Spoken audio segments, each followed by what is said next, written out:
কিন্তু আগামী বাংলাদেশের একটি উল্লেখযোগ্য দিক হতে হবে আমাদের। তারেক রহমান সাহেবের নেতৃত্বে আমরা যে নতুন বাংলাদেশের স্বপ্ন দেখছি সেটি হচ্ছে শেখ হাসিনা পলায়ন করার পরে বাংলাদেশের সকলের মনোজগতে, আমাদের সকলের মনোজগতে একটা বিশাল পরিবর্তন ঘটেছে। এই পরিবর্তন আমাদেরকে ধারণ করতে হবে।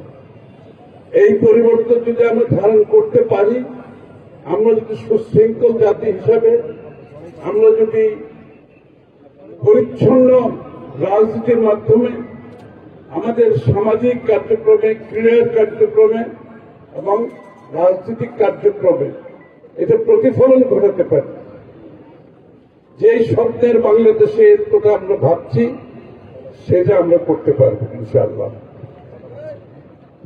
আজকে আমি অনেক খেলাধুলার অনুষ্ঠানে অনেক সময় গিয়েছি, এটা কিন্তু আজকে একটি অন্য ধরনের পরিবর্তিত অবস্থা আমি এখানে লক্ষ্য করছি, অথবা আমার কাছে তো মনে হয়েছে। এখানে খেলা, সমাজ, রাজনীতি, সংস্কৃতির একটি মিলন ঘটেছে।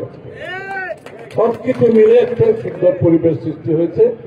এটার পেছনে চিন্তা থাকতে হয়, একটা ভাবনা থাকতে হয়, যে চিন্তা ভাবনাকে বাস্তবায়ন করাও একটি ভালো সংগঠনের দরকার। সবকিছু সম্ভব হয়েছে আমাদের গুরুর জন্য।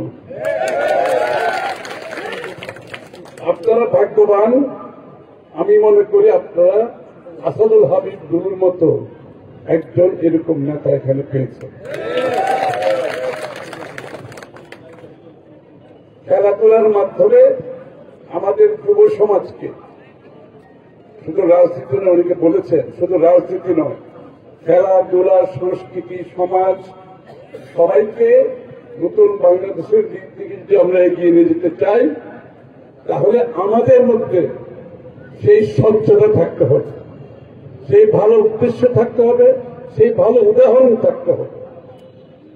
চলুন আমরা সবাই মিলে শহীদ প্রেসিডেন্ট জিয়াউর রহমান সাহেবের স্বপ্ন বাস্তবায়নে, দেশনেত্রী বেগম খালেদা জিয়ার স্বপ্ন বাস্তবায়নে, জনাব তারেক রহমান সাহেবের স্বপ্ন বাস্তবায়নে, আগামীর যে নতুন বাংলাদেশের স্বপ্ন দেখছি, বাংলাদেশের জাতীয়তাবাদী শক্তিকে সকলকে নিয়ে, এদেশের সকল স্তরের মানুষকে নিয়ে সম্মিলিতভাবে এই যাত্রায় আমাদেরকে জয়ী হতে হবে।